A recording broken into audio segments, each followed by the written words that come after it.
1. I have 2 huskies and a shepherd mix. We go about 5 miles a day, usually in the local metro parks. Every park has at least one path that allows pets, so we can go to a different path every day of the week. I enjoy observing the changes in the forest and fields from week to week and season to season. Right now, the leaves are just starting to turn and drop, but the foliage is still full and lush, and many plants still flower. We've had a lot of rain, and our soil has a lot of clay, so when it's wet, it's quite slick. The path we walk today is unimproved, which means they mow it, but that's all. In a lot of places, it's bare earth. It's relatively hilly, and there are several small creeks flowing into a river, so in places it gets rather boggy. People lay down branches to make a rough sort of corduroy that squelches and shifts as you put your weight on each branch. But it's still better footing than wet clay. Today I carried a 35-pound pack, training for an overnight backpacking trip in spring, so as we traversed a slippery spot, I focused intently on keeping my footing and keeping the dogs from pulling. A couple months ago I slipped on this trail, dropping to one knee, and the weights in my back took it in turns to clunk me on the back of my head. No harm done, just a mild headache for the afternoon. But I have learned about gravity and inertia and would like to avoid further lessons. Sort of in the background, I noticed we had reached the part where the trail forks. I could see the path to the left where the grass starts to grow and the footing quickly improves, but was still intent on not slipping in the mud. That's not the way to go, I remember thinking, and kept going. The dogs happily led the way down our usual branch. The sun shone, the insects strummed, the birds chirped, all was well. A few more steps, and it felt like I came back to myself. You know that feeling when you've been focused on something small, and then become aware of the rest of the world again? I paused. Wait. Something wasn't right. A fork in the path. This trail is 3 circles connected by straight stretches. When you finish a straight bit, you can go left or right, and then you get to the next straight bit, and you can keep going, or you can follow the circle back around. It's a nice setup because it's not just out and back, and you can choose how far you want to go. There are little maps at every branch. But we were still on the first straight part. Not even the first circle yet. There is no fork in the path there. I stopped and looked back. We had come around a curve, and the leaves are thick enough that you can't see through them. In my mind, you could clearly see the grassy fork heading slightly uphill into a sunny clearing just on the other side of the curve. I could see the branches of the little maples sticking out, so you either had to duck under or step around. I had completely accepted this as normal when we passed it, and I knew it did not exist. I took a single small step backwards. The dogs stayed where they were. The shepherd whined. All of my instincts cried no, and my entire body broke out in gooseflesh. The sun still shone, the insects still strummed, the birds still sang. It wasn't cold or dark or foggy or ominous feeling. Just a lovely late summer day. If I went around that curve, would I see the new path again? What adventure waited for us just a few steps back there? I decided not to find out. 2. Last October 2019, my husband and I bought a new home and moved from the city to the suburbs with our 5-year-old son and Boston Terrier. The new house is only about 9 or 10 miles from the old house, but it's such a relief to be out of the city. If anyone has ever bought a new house while trying to sell the house they are currently living in, they can tell you how stressful it can be. We were nickeled and dimed by the buyers to fix every tiny thing in the house before settlement. We were getting strapped for cash. This would be a whole story in itself. Anyway, we started to worry about how we were going to afford to actually move after settlement, since it was looking like we couldn't afford a moving company, even though we would have the money after settlement, after the checks cleared, etc. We were talking to a friend and client about everything, and he offers to lend us his brand new van to help. Really? At first I was so shocked someone would offer such a thing, with all the insurance and liability issues if something were to go wrong. But this client is very generous, wealthy, has a few businesses, and is insured to the gills, so he didn't bat an eye, just gave us the keys. So here we are, borrowing this huge red brand new Dodge Ram van with extended rear and extra roof height. Sorry, I don't know my vehicles better. This van was 18 to 20 feet long and had the extra height added for transporting big things. It was shiny, a bright deep red color and clean. It was a very pretty van and very noticeable, very hard to miss. I was admittedly nervous we were going to scratch or bang this van up and have to deal with the repercussions, but my husband was excited to borrow it and felt confident about driving it. Okay, so we were moving from Philly to the suburbs, and the client/van is located at the beach in New Jersey down the shore. So we were going to cover a lot of ground with this trip. We pick up the van in New Jersey from one of the barrier islands and drive it back to Philly. The red van sitting outside of our home in Philly was a little comical, the van being 18 to 20 feet long and our house was only about 15 feet wide. We parked it in the street out front and got to work. We had 2 days before settling on the new house before we settle on the old house, so we essentially had 2 days to move the contents of our entire house containing a decade's worth of stuff. We did it. We had the help of neighbors and we got everything loaded and unloaded at the new house. It was an intense 2 days, but we pulled it off. We made multiple trips with the van and our cars to get it all done. So then we were 10 miles outside of Philly, getting settled into the new house in new town, and realized we need to return this van. We were exhausted. The owner of the van told us to take a day off and bring the van back on the weekend. Cool, thanks. So when the weekend came around, we cleaned out the van, and I followed my husband with my Volkswagen Tiguan to return the van.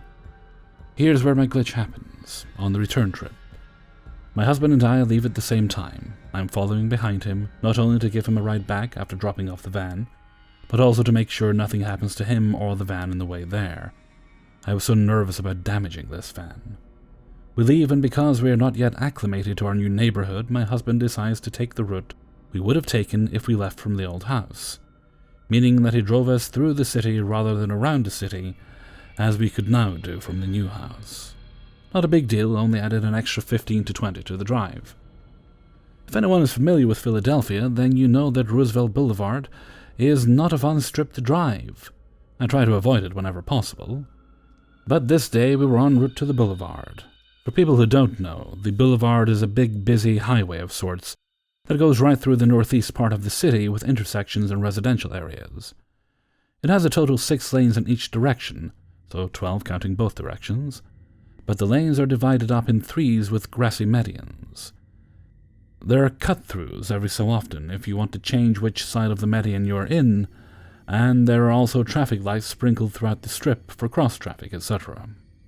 The inner 3 lanes are for traveling, and the outer 3 lanes are for local traffic, but everyone uses the boulevard as a racetrack, so it's a crazy strip to navigate. My husband makes the right turn onto the boulevard from a side street, but I didn't make the light. I watch him turn into the middle 3 lanes, traversing lanes, and pull up to the next light 1 block down. I'm stuck at the light on the side street, not yet on the boulevard. I think, no biggie. I'm in an agile Volkswagen manual 6-speed and I'll be able to catch up to him quickly. Nope. I never saw him or that van on the road. I wasn't trying to race to catch up to him, and I knew he wasn't speeding in that big, huge van. I just figured I'd casually come up behind him eventually. The traffic wasn't too bad at all that day. I made it off the boulevard to East 76, East 676, and then into New Jersey and was following our normal route from our destination. My husband called me a couple times along the trip to check in with me, but we never thought anything was weird, just that he was ahead of me by a few minutes. So I make it to the AC Expressway. Still no sign of him, or this big huge red van. Remember, I was looking out for this van, and it's not the type of vehicle that would blend in. You can't miss this thing, so I drive the Garden State Parkway, take the only exit to our destination. I get to the island and I drive to the predetermined drop-off lot, and no one is there. I'm thinking, what? Did I get the drop-off lot wrong? Did they change it and forget to tell me? So I call my husband to see where he is, and he casually answers that he's just crossing the bridge now to the island. Again, what? How? About 7 to 10 minutes behind me? There is no way that I passed him. There is no possible way that I could have beat him there. He had a good head start on the boulevard in Philly, and I never caught up to him. I immediately feel very weird and couldn't shake the feeling that something strange had happened. So we leave the van as instructed, and he gets into my car. I don't know what to say at first, and I don't want to lead him with questions, so just ask, "Did you stop anywhere? Like the rest stop or something?" He says no. I ask did he come that way we usually come, and he says yes. He seems completely unaware of what happened, and when I tried to tell him, he just shrugged it off, like, "Oh well," completely unconcerned. But other than the rest stop to get gas and food, there wasn't any other stop that could be made on the way, unless you got off the highway completely. I drove home in practical silence, trying to figure it out. I know I never passed that big red van. The whole point was to stay behind him. How did I get there first?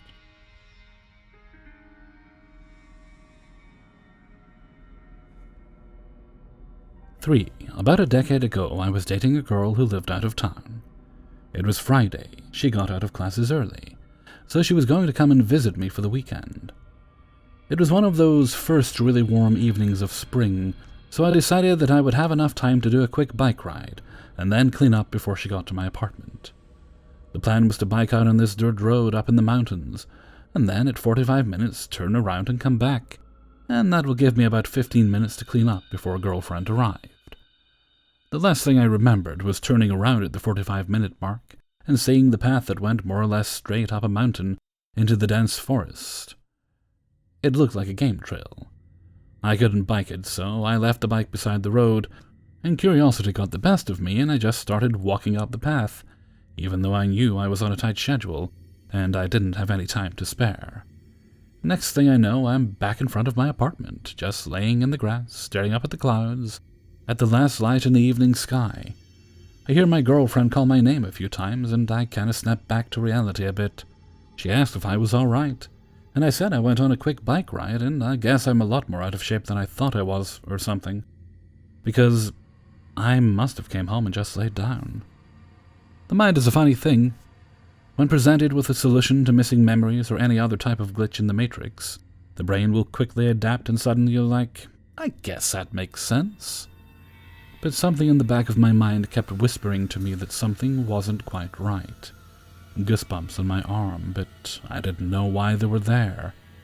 Through the entirety of the shower and cleaning up, I was telling my girlfriend that yes, I went for a bike ride, yes. It wiped me out, yes, I guess this makes sense, but something seems off. She said that when we go out to dinner, we should drive down the road that I went on, and that she wanted to see it. I think she thought I would find some closure or reassurance. We drove out there, and as we came to the game trail, suddenly chills all down my body and my mind caught up with my subconscious, and asked the question I was avoiding. Where the hell is my bike? Because I saw it. It was where I left it, on the side of the road. How the fuck did I end up back at my place in time for my girlfriend to be there, if I walked back, when it took me 45 minutes to bike out there, not including time it took to walk up the path?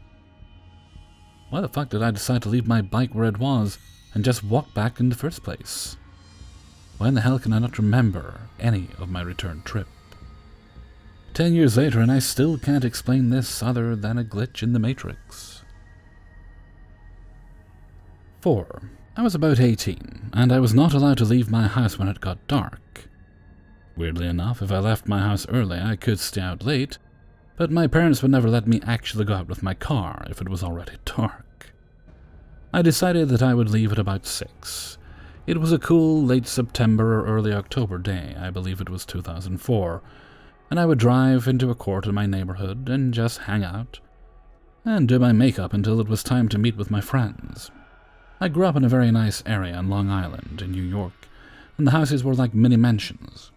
There was this weird house, though, that was in the court that was absolutely abandoned and disheveled, and no one lived there for sure.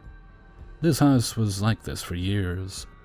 My older brothers and their friends would go in there and explore and look around when they were in high school and college, 8 to 12 years older than me for a time span in how long this house was abandoned, and all messed up just sitting in a crazy nice neighborhood. They told me that the house was literally full of stuff. You could see a lot from the outside, even though it was boarded up. It was like completely full of everything. And was crazy because the house had mail on the table, old food in the fridge. They literally left everything. My brothers used to grab things and bring them home to look at and stuff. They left family photos, clothes, toy dolls, Christmas ornaments, paintings. My brother found a real Picasso print and tons of other art. There were huge game machines like an arcade, etc. And it's shocking because it's a great area, but who would leave family pictures? It's like someone just decided they had to go for a run. I don't know. I've tried to look into it for years, but was never able to find info. So back to what happened. I was doing my makeup and parked my car right on the part of the court that was on their property side. So I looked out of the car to my left and I saw their backyard. You could see right through it. It was fall leaves that were sort of bare. I all of a sudden just glanced to my left into their backyard and got a glimpse of like this beautiful bright sunny day with the pool all filled with water and kids splashing. It looked like a party and just a fun sunny day. I didn't think about it and for a split second looked into the mirror.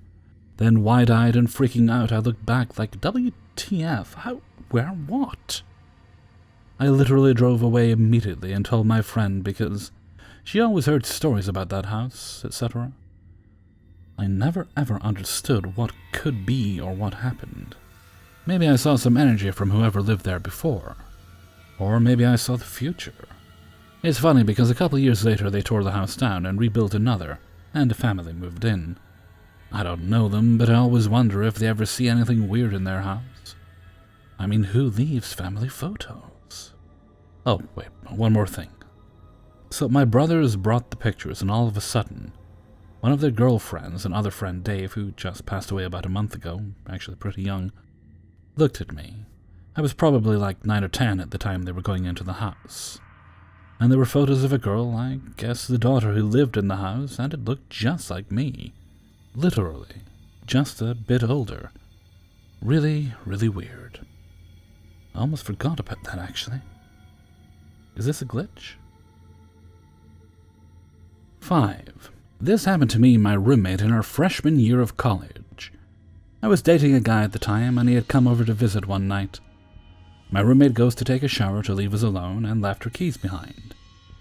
Side note, all the dormitory doors automatically lock when you shut them. Boyfriend and I, not knowing she left her keys, figure we don't want to be rude with PDA, so we leave for the basement common area, which around this time of night is almost completely empty. We're down there for probably 3 hours just chatting on the couch, taking selfies, and shooting pool before his ride comes to get him. I walk him to the doors, and before keying into our floor, I see one of my friends who tells me my roommate has been looking all over for me. She tells me that my roommate locked herself out of our room and had to call the RA with the emergency phone in the lobby. I'm worried that she's pissed and quickly made my way to her room. Yeah, she was furious at me for leaving and essentially locking her out. We argue for a while, and she tells me that she walked all over the lobby, the basement common room, and outside to find me, dressed only in her bathrobe. I stop her. If she checked the basement, she would have found us immediately on the couch by the pool table. She gets angrier and tells me that I must be lying since there's no couch in the basement common room. We go back and forth until I finally convince her to come downstairs. I'd be happy to show her the green and brown couch, since that's what I was sitting on no more than an hour or so ago. Well, you guessed it. No couch. But oddly enough, I found the snacks and trash that my boyfriend and I left behind in the wastebasket, right next to the space that should have been a couch. I'm rightly confused and text the boyfriend who sent me selfies of us together on that couch. I show the roommate, and we both realize something is seriously up.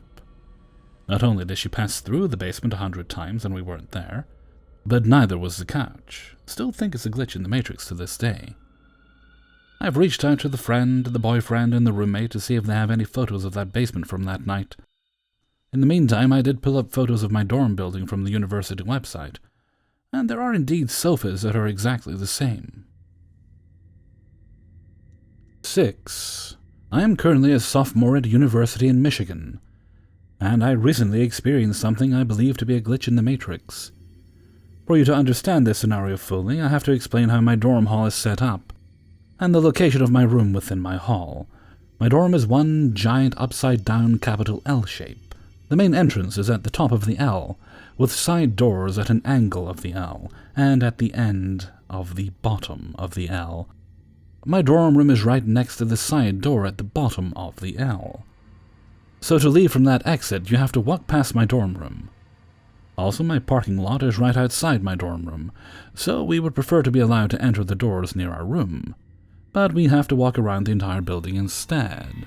Due to COVID, the 2 side doors in my hall are only allowed to be exited from. None are able to be used as entrances right now. But because my room is so close to the angled door, and by the end of the L door, my roommates and I let each other in whenever we are in the room or able to do so. On to the glitch.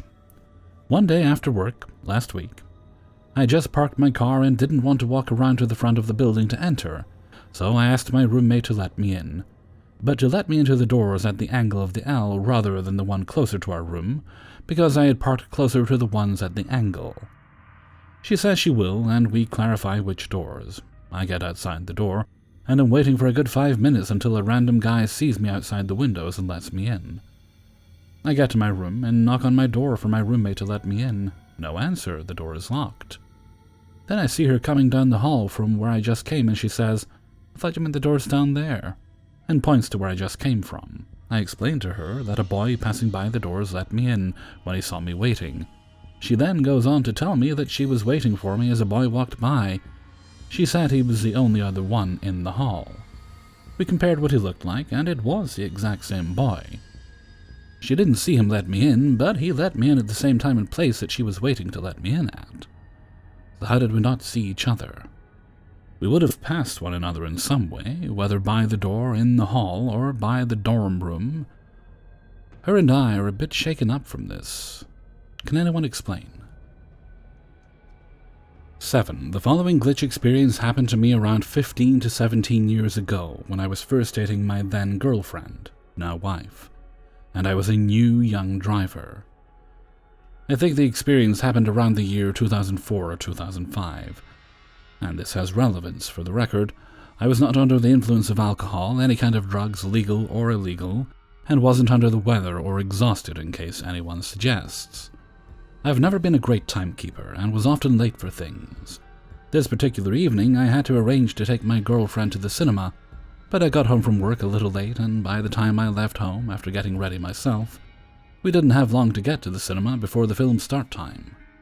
I jumped into my car, a 92 Fiat Punto, which was extremely common in the UK at the time for young drivers, as they were cheap to insure, and put my foot down a little to try and claw back some time. I turned a corner a little fast onto the last straight road to my girlfriend's house, which was about 3/4 mile long, straight housing one side and grass to the other and streetlights. To my surprise, the road was clear of traffic this evening, so I kept going a little faster than I should. I reached down to skip the track on the stereo and look back up, and I suddenly see halfway down the road a figure that appeared out of nowhere. The figure stood in the middle of the road, holding his hand out for me to stop. As I got closer, I noticed it was a police officer and thought, oh shit. I slowed my car and pulled over to the side of the road to a stop. I opened up my window and the officer walks over to me, and he asks me in a stern voice to exit the vehicle and come to the back of the car. I got out as instructed, and he starts asking me questions. Where I was going, where I was coming from, how long had I been driving, the usual. He then asks me about the excessive speed on this road, and I apologized, and explained I was late picking up my girlfriend, not that this was an excuse, and expected him to give me a ticket on the spot. This police officer then pulls out a small notepad and tiny pencil. He rolls through a number of pages with lots of notes I didn't catch, until he found a blank page. As his head was looking down at his pad, he asks me for my number plate. I read it out to him as he jotted it down, and once finished he then looks up at my plate and asks why my number plate was yellow. I explained it came with the vehicle. Hold this thought. He then asks me what make and model it was. As mentioned above, it was a Fiat Punto, to which the police officer said, "Never heard of that model before," and he added it to his notebook. Also, hold this thought. He put his notepad and pencil away in his jacket, and it's at this point I notice his uniform. It wasn't the type of uniform we had in the early 2000s in the UK, but rather something much more old-fashioned from like the 50s or 60s. The helmets, buttons, boots, and everything were in pristine condition. The officer then explains he would take his notes back to the station this evening, and that he and the other officers would keep an eye out for me and my speeding. He then said I should also get my rear plate changed back to the standard black color, otherwise I may get a fine next time. He then gave me a warning and wished me on my way. I jumped back in the car, put on my seatbelt, and looked in my rear-view mirror as I pulled away. I glanced forward for a couple seconds, and then looked again in my mirror, and the officer was gone. I had a clear view of the road behind me, either side. As I said, it was a straight road, but the officer had vanished into thin air. It wasn't until I got home after the cinema I started thinking about what happened, and something didn't match up. First thought was it was someone in fancy dress, but the uniform was much better quality and well looked after to be a cheap fancy dress. I then thought about some of his comments and wondered where this officer may have come from. I did some research and came to these conclusions for his questions. A. Why was my rear number plate yellow, and I should change it back to the black plate? In the UK since 1973, all rear number plates needed to be reflective yellow. Vehicles before this year were black. B. He had never heard of a Fiat Punto. As I mentioned, they were very common cars during this time in the UK. Any current police officer would have known this. My thought is due to the questions, his outfits, and vanishing act that he may be from another time period and glitched into my reality. Or he was the spirit of a dead police officer who doesn't realize he's dead and continues his beat. There is a slim chance it's some police hobbyist who likes walking around late at night stopping traffic, but that would be much more boring. I shall never know. Thanks for listening. 8. So context. I moved in with my friends a few months ago. My friends love physical games, tabletop, board, card, and when I got out of quarantine I played and observed a couple with them. King of Tokyo, Explorers of Ixalan, Gloom, Dixit. And there were a few other games I was interested in looking at, namely Pandemic. A few weeks ago we were reminiscing about the stuff we'd played, and my friends said, "So we've played King of Tokyo, Gloom, Pandemic." I interrupted them to say I hadn't played Pandemic, and they both paused and looked at me as if I'd grown another head. "You played Pandemic with us," one of them said in a tone that was almost questioning. "I remember you were the medic and you were always correcting my pronunciation of the cities on the map." This was news to me because the most recent game I could remember learning was Dixit. I suggested this tentatively, but no. They said they definitely remembered teaching me Dixit, but they also remembered teaching me Pandemic. The confidence in their voices shook me, and the fact that this was a shared memory between them, with wholly accurate descriptions of how I would have indeed played such a game, did nothing to assuage my growing sense of dread. I asked questions about my supposed introduction to the game. When had I learned it? Apparently a few days after I'd come out of quarantine. Was this like Plague? No, it was like Plague in reverse, and you all worked together instead of against each other. The more questions that arose, the more distressed the three of us got, so I finally decided to have them just show me the board in the hopes that it would jog a memory. They wanted to drop it, but I was adamant. Maybe, I thought, it was lingering in my subconscious and could be brought back with a stimulus. They took out the box of their stack of board games, the cover art already looking unfamiliar, and emptied it of its contents. I looked long and hard at the board, the cards, the pieces, studying them, reaching into my mind for something that resembled them. Thinking, prodding. I did that for maybe 2 or 3 minutes. Then I looked at them, watching me with concern. I told them, "I've never seen this board game in my life. I don't know the rules. I couldn't tell you how to play."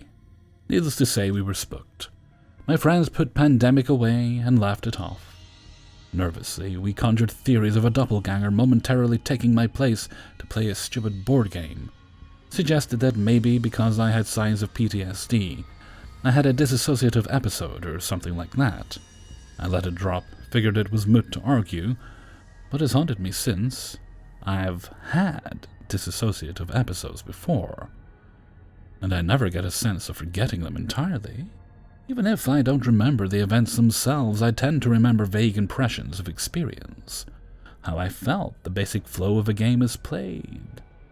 How the light coming in from outside looked that day. To my knowledge, this is the first time I've just had nothing, where people insist there should be something. How can I have forgotten something so completely that we can both believe we're right? And if this isn't just some form of brain idiosyncrasy gone wild, who was playing with them? 9. Tonight I was driving to a friend's house in a neighborhood very close to mine. I drove the same route, one I've driven literally thousands of times, that I've always taken to her neighborhood. I live about 6 miles from the house in which I grew up, and my friend is currently back at her parents' place during the pandemic. I've lived here my entire life. One part of our town has not changed much in that time, but I've been around for most of the major changes regardless. In high school, I would drive from my parents' house to her house on an almost daily basis. The homes are 5 minutes away from each other, as the neighbors are on opposite sides of the same busy street. We used to joyride up and down all the streets in her neighborhood, blaring music, being dumb, teenager stuff. There are 3 ways to get into this neighborhood. The main entrance, the back entrance that lets out near a lake, and an entrance that connects through another neighborhood. I say all of this to say that I know this area like the back of my fucking hand. I know every street name, every cut-through, etc. But tonight when I drove my route to her house, again, the exact same route I have taken for 10 plus years, some insane shit happened. My route is easy. Main entrance, left at stop sign, next left, next right, down the hill, cul-de-sac on the right. Everything was fine until I made the next left after the stop sign. I drove for about 4 seconds before realizing that I didn't recognize anything. My car windshield suddenly fogged up, which I didn't think anything of until I defogged and found myself on a road that is split by double yellow lines in the middle. The neighborhood has none of these. I was super confused and disoriented, but kept going thinking I was just being dumb. I took my next right and still recognized nothing. Then I got to a stop sign, and across the street was a left-right only yellow sign. I have never seen this shit in my life. I get more confused and turn left because at this point it's kind of in the same direction, and I have no idea what's going on.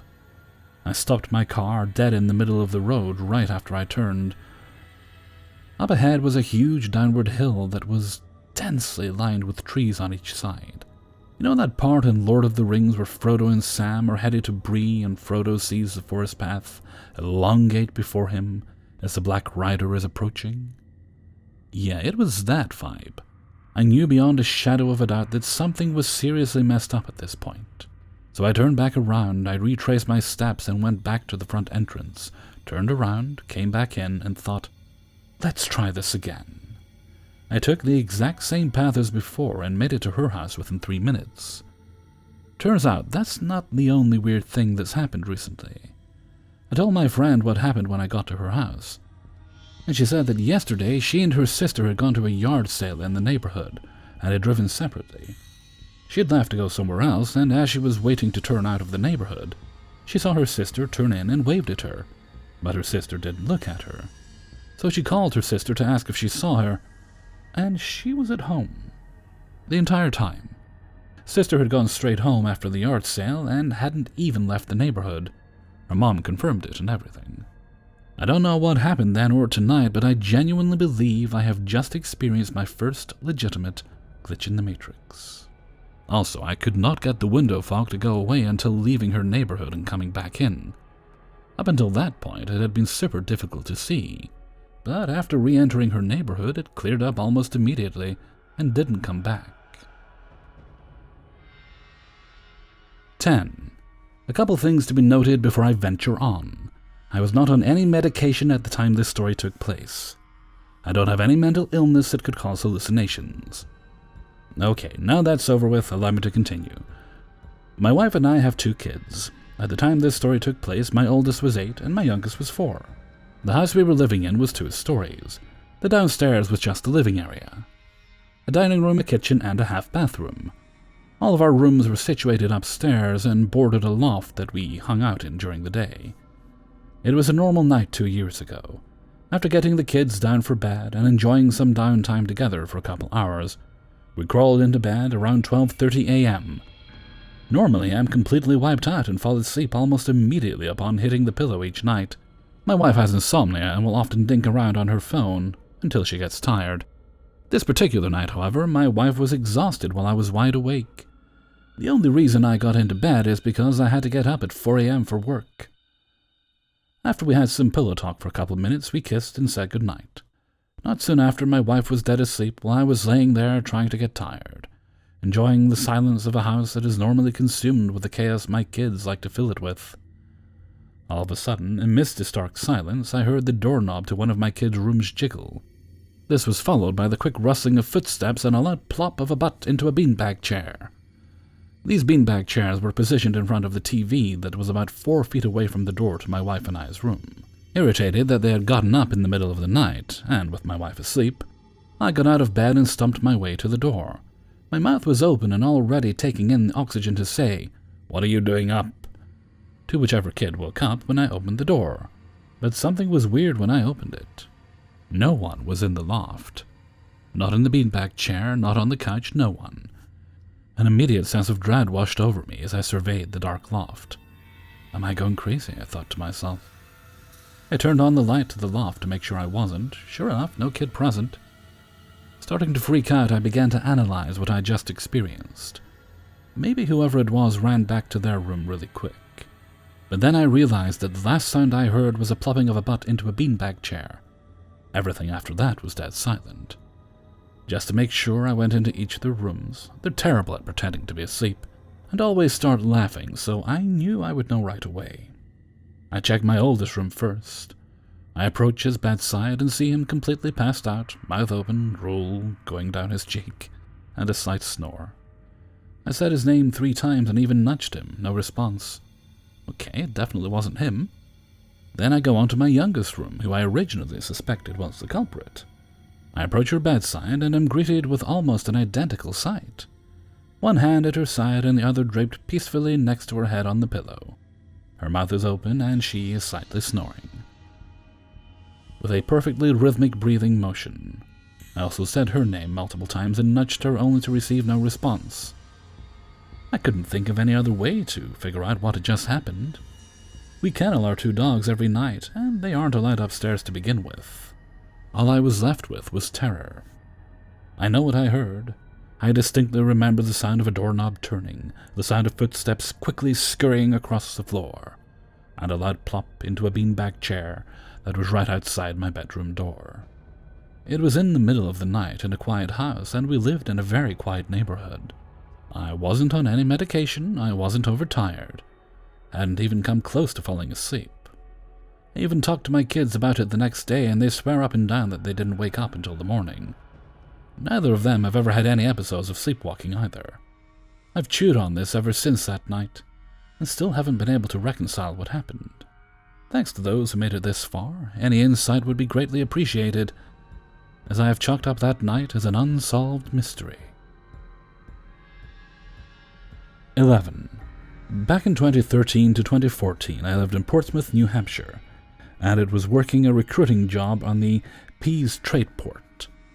There's really only one way out of the area, and it leads to the Fox Run Mall in Newington, which is the route taken to get into downtown Portsmouth, where I lived, and it's really at most a 10-minute drive and roughly 5 to 6 miles direct one way. I didn't smoke weed for a good 2 years. I drank, but not more than once a week. I haven't had any major head injuries, nothing out of the ordinary. Here's the story. I'm driving home and I need to get gas. I stop at the gas station close to the mall. From here you literally drive for about 3 miles and you end up by the garage I parked in downtown by my apartment. While I get out to pump gas, my now wife calls me to check in on dinner plans. I pump my gas, get into my car, and continue to drive home and talk to her on the phone. She's well aware where I am, as it's a straightforward drive. Time never paused. Our conversation never ended either. My phone stayed connected. Everything is normal. Next thing I know, I'm in Greenland, New Hampshire, circling a fucking rotary near Target, where we go every weekend because my wife loves Target. This isn't possible to achieve unless you cut across town and take the fucking highway, and then drive another 10 minutes to Target. Let me repeat, my wife is on the phone the whole time. I had a flip phone at the time. I was pretty poor, so I don't have photo evidence to show her where I am. Not that would matter anyways. I freak out and tell my wife what just happened and where I am. She starts laughing nervously and tells me to shut up.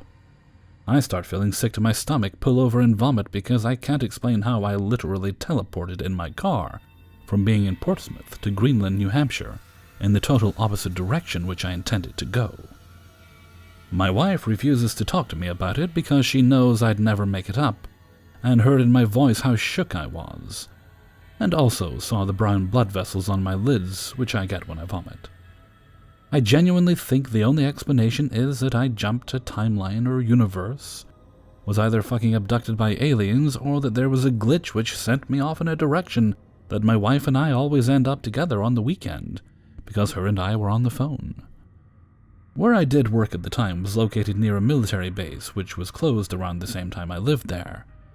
That's about the only abnormal thing about the area.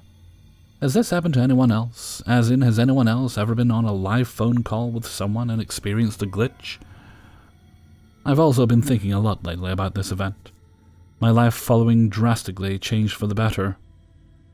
I got better looking, which sounds narcissistic, but like my facial features slightly changed.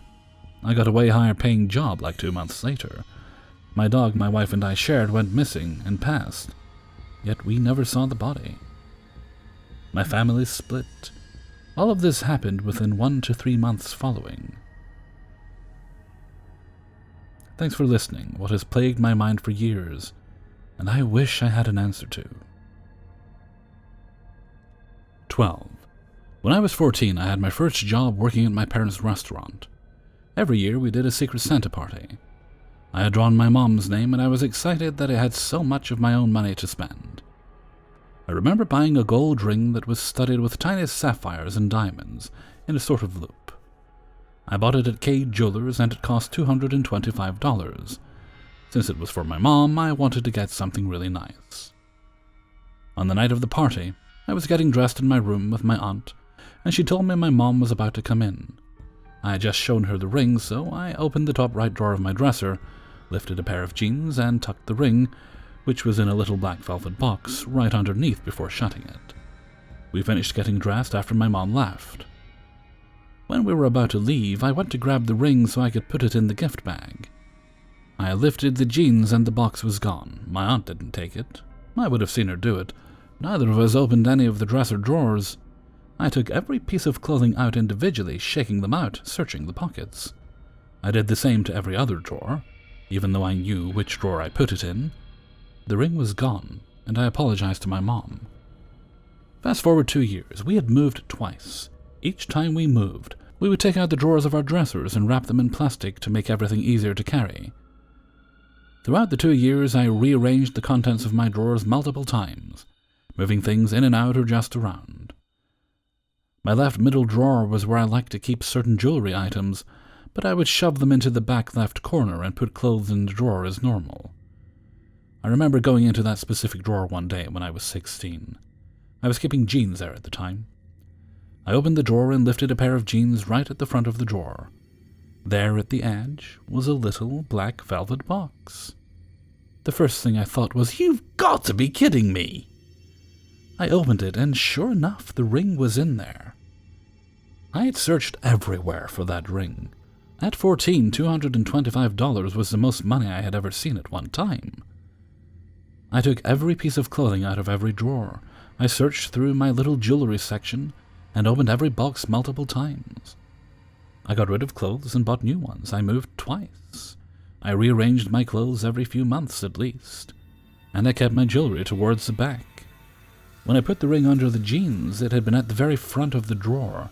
I found it in the same spot. Except instead of the top right drawer, it was in the middle left. Whenever we moved, I never really put the drawers back in the same spot. They would get rearranged multiple times. The jewelry being kept in the middle left is coincidental. I gave the ring to my mom. To this day, I have no idea what happened. My second story is not as exciting. This happened maybe a year ago. I'm about to turn 30 in a couple weeks. I am married, and my wife and I were going to one of our favorite restaurants. Coming from my house, we make a left turn at the end of the road, where there is a light. We drive about 250 yards, and make a right at the next light. The restaurant is fancy, and we are both feminine women. Sometimes I mistakenly put on her heels and such, and we do not wear the same size. We do not have the same complexion. As such, we were leaving just on time to make our reservation, at this really nice Japanese sushi and steakhouse place about 30 minutes away. I was driving and made that left turn onto the first road. Approaching the intersection, on my right side was a young, husky, tan man in pants and a hoodie. The hoodie was blue. I glanced at him walking on the sidewalk as I passed by, heading in the opposite direction. About 200 yards later, I see him again, still heading in the opposite direction. Same guy, same walk, same clothes. I said to my wife, "Was that a glitch in the Matrix?" She said, "Yep." And that was that. I was trying to pay attention to the traffic in front of me while making my way into the right turn lane. I kept trying to glance at my side view mirror and my rear view mirror to see if I could see him before I passed him. Like, see them at the same time, but it was kind of impossible. Like looking through a window in the rain. It was just blobs of color instead of a clear picture. I kept going and stopped looking since I wound up passing the other guy and I didn't want to crash. We listened to creepypastas to fall asleep, and my favorite are time-traveling glitch in the Matrix stories. I'm also obsessed with quantum mechanics and the like. I have performed experiments like the photon and electron diffraction experiments, and watched as my physics professor used a magnet to move the electron waves in real time. I love theories of alternate universes and dimensions. I've experienced both sides of multitude Mandela effects. I also knew my ring story had been a glitch. I'm okay with not knowing everything, and in knowing that this reality may not be what we think it is. As such, I didn't have this mind-blowing reaction that everyone else does, or feel strange or sick in any way. I was comfortable with it, but I wish I could have seen what was in my mirrors. It wasn't that I couldn't see it, it was more that somehow my brain wasn't processing it. My wife remembers. This was our conversation. "Do you remember when we saw that glitch in the Matrix?" "Yeah." "When we saw that guy?" "Yeah." "We saw him twice." "Yeah." "Oh, okay. What about it?" "Nothing, just wondered if you remembered." "Really?" "That's it." "Yeah." Cue frustrated silence from her. 13. I have a sad story for you, friends. My husband's boss is also a friend. She and her husband, until this morning, were in the process of getting a divorce. She and her kids come to dinner often. I babysit her 5-year-old every so often, and occasionally take her to dance lessons. Hubby's boss also has a 17-year-old son from a previous relationship. Her son and our 2 girls attend the same alternative high school. The classes are taught 1 class at a time in 2.5-week blocks. Kids are allowed to work ahead, and if they finish the block early, they get to stay home until the next block starts. The kids love it. Boss's son and our older girl are both done for the blocks, so are at home. One more thing. The high school has lunch at 11:30, which will be important to the story. This morning my hubby had the morning shift, and his boss was doing inventory at his store about 100 miles away. Boss called the store in a panic, telling my husband to get her kids from her hubby's house. He had stopped breathing, and the emergency services were en route. The 5-year-old had awakened the 17-year-old, saying she couldn't wake Daddy. The 17-year-old went and checked on Dad. He found him not breathing. Turned to his sister and told her to go get dressed, thinking he would have to take her to school. As she scampered off, he called 911, then his mother. When my husband arrived, both kids were somewhat dressed. She chose shorts in 20-degree weather, and he put on a zip hoodie but not a shirt. They were ready to leave. Emergency services had declared the dad dead upon arrival. My husband brought them to the house, and I texted the boss telling her that he was in fact dead. The 5-year-old was in a careless, unconcerned, light-hearted mood, totally unaware that she had in fact been trying to wake up her dead father. When the boss arrived, she sat with the 5-year-old, explained that Daddy had gone to heaven, and would now watch over her as an angel. 14. I have a sad story for you, friends. My husband's boss is also a friend. She and her husband are both done for the blocks, so are at home. One more thing. The 5-year-old was in a careless, unconcerned, light-hearted mood, totally unaware that she had in fact been trying to wake up her dead father. When the boss arrived, she sat with the 5-year-old, explained that Daddy had gone to heaven, blessed her for having the foresight to have the discussion about death and heaven before today, so that the 5-year-old understood the basics of what she was being told. Boss and the children stayed until 11:45 a.m., 15 minutes after lunch started at the high school. While waiting to leave, my oldest distracted the 17-year-old by talking Pokemon. The younger of my 2 girls got home from school. We filled her in on the day's events. She swears that she sat with the 17-year-old at lunch and conversed with him. She was totally yelling at me that I was wrong. It took over an hour to calm her down. She swears that she and her friends all had lunch with the 17-year-old, who was crying and talking Pokemon in my living room at the time. For the record, the dad had not taken his medication in an estimated 3 years from what was found at the dad's house, which was part of the reason they were getting divorced. Because he had not yet taken the parenting classes required for the divorce to be finalized, they were still married. He had thrown blood clots into his lungs last week. When he was released from the hospital, the doctor told the 17-year-old the medicine would either help or kill him. He never took the medicine. He chose to die. In other news, my youngest daughter is from another dimension. Or boss seems to think that her son could have emotionally created a slip, wishing he had not in fact finished the block early and gone to school today. Either way, there is still only one of each kid in the present. 14. I haven't told anyone about this scary experience in a long time, because they all thought I was just a stupid young teen making up stories. I started to doubt my own memory, but my friend who was sleeping in my bed with me brought it up recently, and I can't stop thinking about it. I had a little wall extruding out right next to the entrance of my bathroom in my old house. I vividly remember my cats walking in every evening and sat right in front of the wall from all sides. They would enter through the bathroom doorway and stare at the same wall, a couple days leading up to this. I know my cats really well. I could sense that something was strange. They didn't have dilated eyes like they would if they were to see a bug. One of my cats, who only ever meows for food, would go into my bathroom, trace the perimeter of that wall, entering in and out of my bathroom, and meow many times while looking up. My mom came into my room one of those nights, and was talking to me, and also saw that both my cats were sitting patiently under the wall and staring at the same spot. They did not look interested. They were very calmly just looking at the spot on the wall. I checked the spot, and there was nothing there at all. The paint was even, no chips and no bugs. My mom was also spooked by this, and I believed that it might have been a ghost or something. I didn't think too much into this, and quickly forgot about it. Fast forward a couple days. My friend comes over for a sleepover.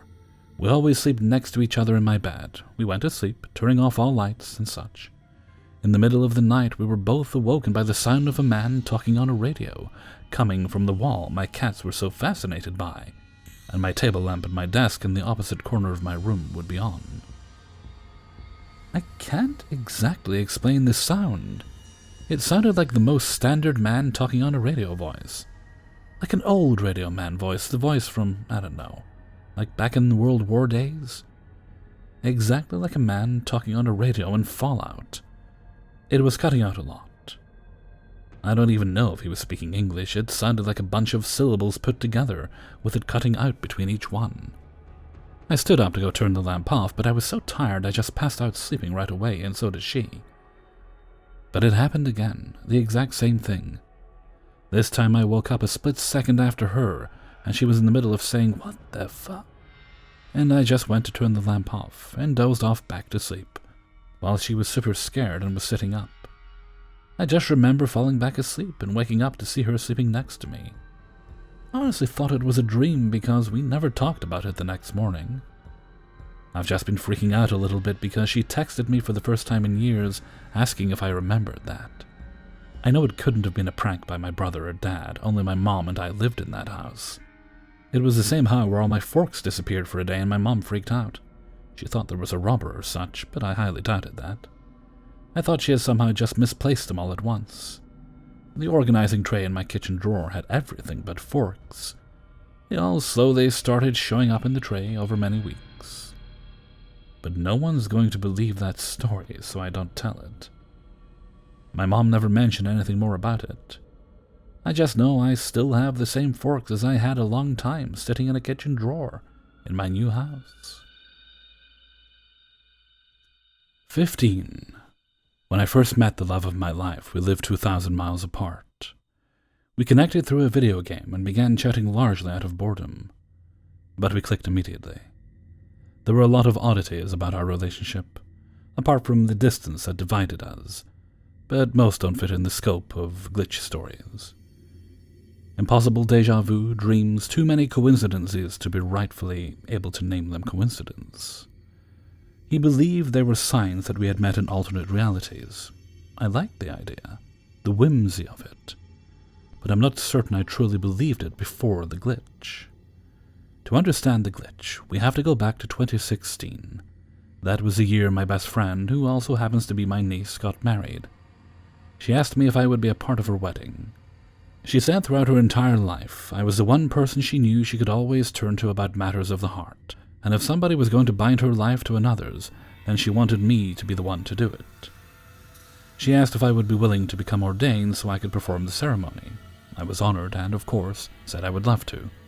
I teased her, though, about the fact that she considered her devoutly single, didn't even date, divorced aunt the perfect person to marry her off. Part of the responsibility of performing the wedding was creating the ceremony. My niece says she trusted my way with words, and her soon-to-be husband chose to let me write the vows they would exchange as well. I will admit, I went down the rabbit hole studying weddings of different religions, reading vows and taking notes on the parts I liked and wanted to keep. I joked with her that I wanted to see how many people I could make cry during the ceremony. I'm not certain how many I actually did. Since the day of the wedding, I was so focused on the two of them that I wasn't counting how many teary eyes there were in the audience. The wedding was a small backyard affair. The yard had been decorated beautifully by her and her friends, and having been in the restaurant business since she was a teenager, even the bartender and entertainers were professionals. I knew most of her friends, even if I only knew them by name and had never actually met them in person. One such friend, M, ended up drinking way too much and got quite ill. Imagine my surprise when she latched herself onto me as her safe place, and spent most of the evening curled up in my lap. Anytime M had to move, to use the restroom, drink some water, whatever, she would brush off her friends' and boyfriends' attempts to help her, and say she wanted Aunt Kai with her. I had no clue at the time that M was only 19, or I would have been much more nervous when the cops showed up. That, however, is a different story. We stayed in touch after the wedding, and Anne would often contact me when she was home from college. If possible, I would get together with her and my niece for a girls' night. I never got a chance to talk to her about the glitch, though. In 2017, one of my co-workers was getting married. A small, private affair. She heard that I was ordained and asked me to perform the ceremony. I will admit I procrastinated a bit in my preparations for that wedding. I'd already done the research, and I just had to tweak the ceremony I had written for my niece to make it less personal. A couple of days before my co-worker's wedding, I was attempting to finalize the writing. My boyfriend told me, "At least you aren't stressing like you were before your nieces." He was laughing about how freaked out I was then, how I'd sent him a pic of my bed covered in paper scraps and note cards and called it organized chaos. He was teasing me about being a nervous wreck and how this wedding was simple in comparison. His comments, designed to make me relax, instead made me freak out for entirely different reasons. When I told him why, he started to get weirded out and made me text my niece to ask her when she got married. She told me that she got married on October 18th, 2016. That was the same thing I told my boyfriend. My boyfriend told me she was wrong, like any woman would forget the date of their wedding. And we got off the phone so I could call her to confirm that they did in fact get married on the 18th. So I called my niece to tell her why I had asked her that. I started to explain by mentioning that my boyfriend made a comment about how stressed out I was while writing her vows. And she interjected with, "Oh my god, that is so sweet that he remembers. You guys had just started talking around then, right?" I told her that no, we hadn't. She got a bit confused. She said that she was sure we hadn't been talking long then. Because the first time I told her anything about him was when I came over to help her with decorations, and there was no way I'd kept him a secret from her for very long. Again, I told her no, that wasn't true.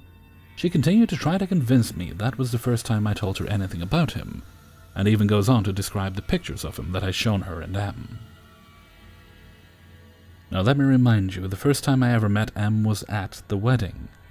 At least from my perspective. My niece ends up texting M while we're on the phone to see if she remembers telling them about the guy I was texting with that night. M remembers it also, and goes on to say that was the first time she met me, and how much she immediately loved me and felt so comfortable with me. My niece is reading me these texts while I'm arguing with her on the phone that it didn't happen that way, that it couldn't have happened that way. For starters, I never went over there to help with the decorations. I was supposed to, but I got a migraine and couldn't make it. I felt absolutely horrible about it because the other time she'd gotten together with her bridesmaids to work on the decorations, I'd also flaked. I did not help make a single thing for the wedding. Secondly, my boyfriend started playing the video game we'd met on only a couple of weeks after he got out of prison. He joined the game on November 23rd, 2016. He got out of prison on Halloween, which I knew since he told me it was his favorite holiday, even before he'd gotten his freedom on it. So, there is no possible way he remembered me preparing for a wedding on October 18th. Except my boyfriend remembered it, and my niece remembered it, and M remembered it. I was the only one who remembered reality the way it had to be. Even that it's starting to slip, and I feel like I can almost remember sitting on my niece's bed laughing with M, and showing them pictures of the guy that I just started talking to, who lived 2,000 miles away, and who had just gotten out of prison, that I was getting a serious mad crush on. I can remember almost sitting on the ground with M curled up in my lap after throwing up, rocking her gently, while I searched for my phone without disturbing her so I could tell my boyfriend what was going on. I know it didn't happen that way, but I'm starting to remember it like it did. Honestly, I'm alright with it. Both M and my boyfriend passed away in 2019, so any memory I have of them is precious, even if I'm not supposed to have it. 16. Little background. We have 4 small inns operating right now. Walkie-talkies are assigned to all 4 inns and my aunt has one. Our house guard has one. There is also one in our living room. When there is a power surge, the maintenance man, Paul, will turn on the generators in our home, the inns. One inn doesn't have it. All inns are walking distance from each other. A huge thunder and lightning with rain weirdly knocked out the city's power, so no lights. Our operations manager used the walkie-talkies to call Paul. Paul, the power is out. We need you to turn on the generators." The guard also asked him, "Paul, where are you now?" Then a girl who sounded lonely and scared called for Paul too. Paul, hurry up, please." Everyone got so quiet. Then OM and the guard called for Paul again. Then the unknown voice called for Paul again. This time it sounded like she was about to cry. So the guard told her to relax and calm down. I was playing a game when the lights went out. I heard the voice and it alarmed me. Then when I heard her again, I started to have goosebumps, so I went outside to go near the guard and the other house employees. Then our OM called me. He is in our main inn. He had goosebumps too, because he had no clue who the hell was crying Paul's name out. The time was near 7 p.m., which is our turnover time for the next shift, so it was impossible for someone to be that scared since they had company in the lobbies. So I texted and called all the inns. They had no idea who that was, and they found it creepy as hell. Then I found out that, in the inn with no generator, the lights went out, and they heard someone crying on the second floor. No guests checked in yet, and their walkie-talkie's battery died, so they didn't hear the unknown voice. There were 4 employees in the lobby there.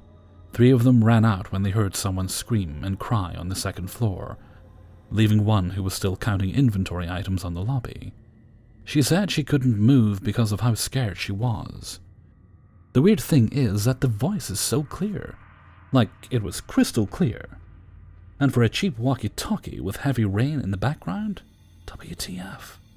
She sounded like she was alone in a really quiet room freaking out. I talked to my aunt, and she was about to tell the crying girl to stop overreacting.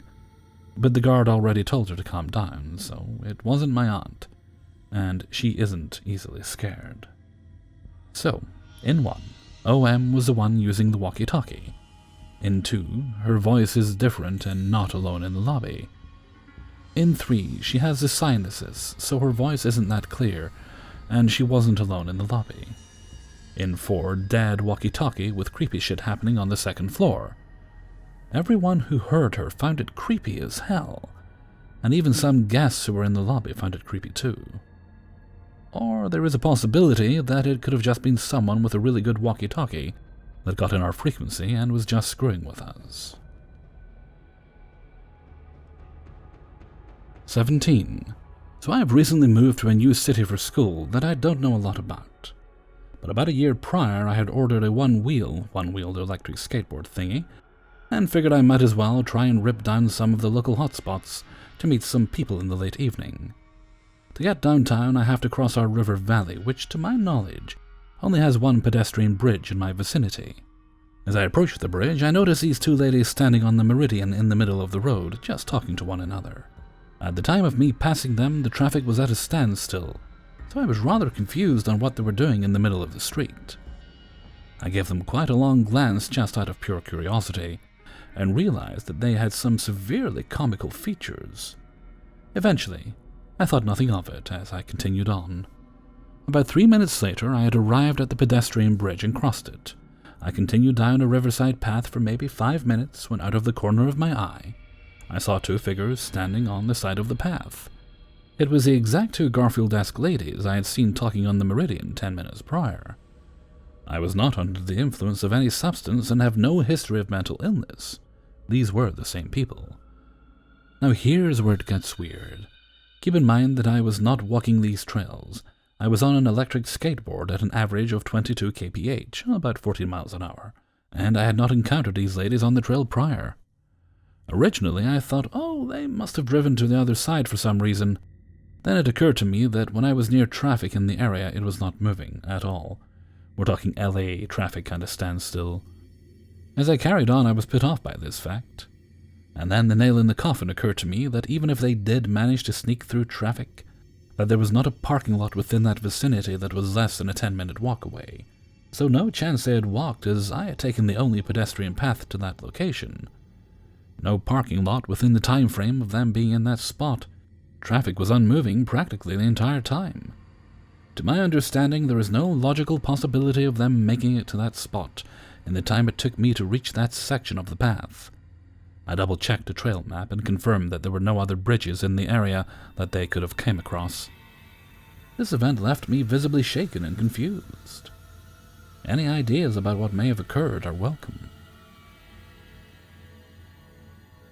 18. I live in the UK and was travelling back from my mum's house to my house, which is around 2 hours away. This is a journey that I've done more times than I've had hot dinners. Up until the start of this year, I was driving back nearly every week in order to visit my ex-girlfriend. I know the journey very well. However, I always keep my sat-nav on. There tends to be a lot of roadworks and nearly all of the drive is on narrow country lanes, so it really helps with any unexpected detours. As I was approaching the last 15 to 20 minutes of my drive, I find myself on the only stretch of motorway that's on my route. It's about 6 to 8 miles long until I'm due to turn off. I follow the road just as I normally do, however it feels like I've been on it for a lot longer than normal. I check my sat-nav and it wants me to come off in about a mile. I change lanes and about a quarter mile to go, I overtake a big lorry that's on the inside lane, move in front of him, and pull off at the junction my map tells me to. The only car behind me was this massive lorry which is also pulling off at the junction. I know this because I pulled in quite late, and if I had left it any later I'd have cut him up. As I pull off at this junction and follow the bend round, I'm in the furthest left lane of 3. The far right lane takes you off towards London. However, I wasn't sure whether the middle lane went to London too, or if it followed round to the left, the way I was going. It was dark and raining, so a little hard to tell. For this reason, I stayed behind the car that was in front of me. They were going a little slower than I would have liked, so I considered going round but didn't want to end up in the wrong lane. And now this is where it starts to get weird. Firstly, as I mentioned before, I've done this journey countless times, and yet suddenly I seemed to be on a road I don't know at all. I didn't think too much of it at the time, but looking back now it's odd. The road started just as I remember it always has done, but the length and the junctions I pulled off at were all a bit odd. I'm now doing about 60 miles per hour behind this car before I suddenly notice in my rear view mirror a car behind me. It came out of absolutely nowhere. And when I say behind me, it was about as close as a car could get without touching me. Its headlights were almost invisible at points because of how close to me it was. Bear in mind that it was completely dark and raining a fair amount on an already wet road. This person was driving like a lunatic. They were swerving around behind me, but in a strange way, like if someone were to be shaking the steering wheel rapidly from left to right. It was so erratic, and I found it odd because at this point, it was clear the lane next to me was going the same way, so if they wanted to overtake me, they easily could. They were clearly in a rush after all. After this car had been behind me for about 10 seconds or so, we had continued round the bend onto the next section of motorway. I decided to overtake the car in front of me as I didn't want this person behind me anymore, plus I wanted to go a little faster. I indicated right and sped up almost alongside the car in front. As I did this, the crazed driver behind me sped up behind the car I was overtaking at what felt like a ridiculously fast speed. Now, I thought at this point, with the way they were driving, they were going to undertake me and cut me up by trying to go through the smallest gap possible. But thankfully they didn't, they just sat right up behind the other car's bumper, just as they had done to me. It was bumper to bumper, but all while swerving around in the lane.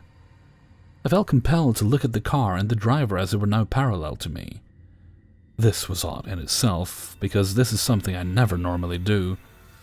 Not that it's happened much to me, and I don't like it when someone stares at me when they drive past.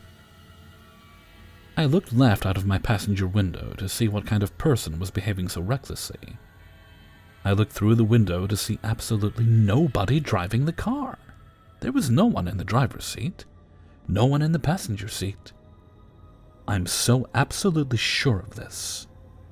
There were some factories or buildings parallel to the road with really bright lights, which meant they were shining through the car's windows, so they illuminated the interior of the car too. I could see the headrest of the driver's seat, the passenger seat, and also the steering wheel, but nobody inside the car. I am so undoubtedly confident of this. My jaw hit the floor as I turned my attention back to the road again, as I was approaching a set of traffic lights at a roundabout. I couldn't believe what I had or hadn't just seen. I knew I had to try and see in this car again, to be sure. But before I could switch lanes again, the car was gone. I couldn't see it at all. Instead, I just stared into every other car as I drove past, to see if I could see the drivers, as I thought perhaps it was just because it was dark and a bit drizzly. Sure enough, every other car I looked into, I could see the person driving it clear as day. As I sit here processing it a few hours later, it still feels strange as it did earlier. I've discussed it with my housemates, and they don't know what to make of it either. The laws are a lot stricter in the UK for self-driving cars than in the US. I believe here you have to have both hands on the wheel or the car won't self-drive, meaning you'd need to be sat in the driver's seat at all times. Aside from that, the car was quite small. It was a slightly bigger smart car, but incredibly fast, which even with the speed would rule it out being a Tesla. Has anyone here had an experience with any sort of car like this? I'm completely perplexed as to what happened, as I've never experienced anything quite like it. 19. Have any of you heard robotic voices in the night? I've had quite a few incidences since my early 20s. It started when I was pregnant with my first child, that have continued to present day. I remember the first time this occurred quite vividly. I still lived with my parents. One night in particular, I was laying in my bed trying to fall asleep, not tired at all. I had been laying in bed for a while, deep in thought, thinking about God only knows what weird shit goes through my brain on the regular, when suddenly, I heard what seemed to be an inaudible yet audible robotic voice. I couldn't tell the gender of the voice, but if I had to choose, it would be female. I had a salt lamp nightlight that gave the room an eerie pink glow that added an alien quality to the setting. I'm not sure what the voice said, but my name was the only thing I could almost clearly make out. I'm pretty sure she was speaking English, but I could be wrong. It sounded like English, but how I feel English would sound to a non-native speaker, if that makes sense. I know it's strange to describe it this way, especially considering I'm a native English speaker. The voice didn't radiate any type of emotion or negativity, but I could sense an urgency in it. Afterwards, I laid there staring in the direction of that voice for about 10 minutes, trying to wrap my mind around what just happened. Being young and naive, I just chalked it up to my imagination getting the best of me, despite the fact that it was so real. It was so creepy to the point where it gave me goosebumps and made the hair on the back of my neck stand up. But for some reason, I wasn't terrified out of my mind like I think I should have been, considering the fact that I just heard a mystery robot voice from beyond. I've heard this robotic voice a handful of times since then, but they're not all the same. Once it sounded younger and more childlike, and another time it sounded more mechanical and not human. A majority of the times, it has been the same voice as described above. For years, I have never told anyone about this. One day, it came up in conversation with my sister. She completely freaked out and said she heard the same type of voice but thought she was dreaming. She inherited my old room that I stayed in when I lived with my parents. I figured it might just be the room or the house was haunted, but I've heard the same type of voice in my new house I live in now. We eventually talked to my 12-year-old daughter about it, by the way, who I've never mentioned this to either as not to scare her. My daughter said that she also has a similar experience. I'm surprised that she's never told me about it. I assume it's for the same reasons that I never told anyone. My youngest daughter, 11, still has not experienced this yet. In their experience, I'm unsure whether or not it's just a hypnagogic hallucination, but I know in my experience I was wide awake. I've also heard what seems to be an extremely loud, aggressive, echoey knocking sound. It has sounded like it has been at my bedroom door and the front door different times. Sometimes it sounds closer, bedroom, and sometimes it sounds further away, front or back door. The first couple of times this happened, it terrified me to the point I thought someone was actually pounding at my door, which prompted me to investigate by searching the house with a weapon and look out all the windows only to find nothing. This phenomenon was much more terrifying than the robot voice to me. Upon researching this, I have discovered terminology like EHS, exploding head syndrome, a very sinister-sounding name for such a phenomenon. It definitely fits the bill, but I sometimes wonder, are these syndromes that human experts try to coin really just an attempt to label the inexplicable? My theory is that exploding head syndrome is really just hyper-aware humans getting as close as possible to whatever is outside the Matrix simulacrum, without being obligated to take the red pill. Perhaps we are hearing the voices beyond our little incubators that we are nested so tightly in. Or perhaps not. Perhaps it's just a weird phenomenon that occurs deeply within our brains that humans have labeled exploding head syndrome. Either way, the human psyche, perceived reality, and the human experience in general are all very strange, beautiful, scary things. 20. This happened in January 2020, after I had gotten back from winter break during my freshman spring semester in college.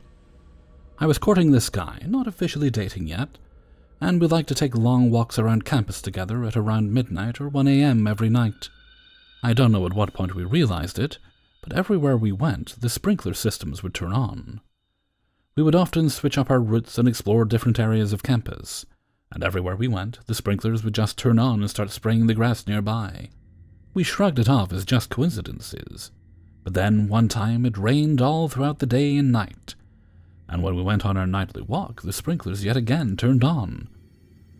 It wouldn't have made sense for them to be triggered during a rainstorm, but I guess I don't know how that stuff works anyway. Side note, this never happened during the day, only when we were together walking alone at night. 2 or 3 times I walked across campus at night with my girlfriends, while the guys stayed behind in my dorm, and the sprinklers didn't turn on. Also, my campus is split into 2 parts with 2 separate sprinkler systems. The sprinklers would follow us regardless of what campus we were on. Even once we crossed the street from one half of the campus to the other, the sprinklers that were on behind us switched off, and the ones in front of us on the other separate system switched on. After a few weeks of this, us evading the water every night and joking about how they were haunted, the guy and I were walking down the sidewalk by the parking lot and side of a dorm building. All of a sudden, a sprinkler started spraying at us, nearly drenching me if I hadn't jumped back. I felt the guy yank me away, and we realized to our confusion that the sprinklers were actually following us down the sidewalk. There was no reason for them to have been spraying in that direction, because it was all concrete. It was like the sprinkler head was on backwards or something. The guy and I backed up, super confused, until the stream hit my shoe a little bit, and then it completely disappeared altogether, like it just switched on for a minute in an attempt to spray us, then went off again. After that, we decided not to take any more nightly walks. The guy confirmed what I'd seen and agreed it was so weird, especially after the times the sprinklers followed us during and after rainfalls. Like I said, I don't know how sprinklers or anything related to that works. I'm an English and creative writing major. But I know that my campus's sprinkler system is automated, and it couldn't have been a prankster or something hijacking the system to mess with us. Even if that was the case, this went on for almost a month, and we wouldn't always walk at the same time every night.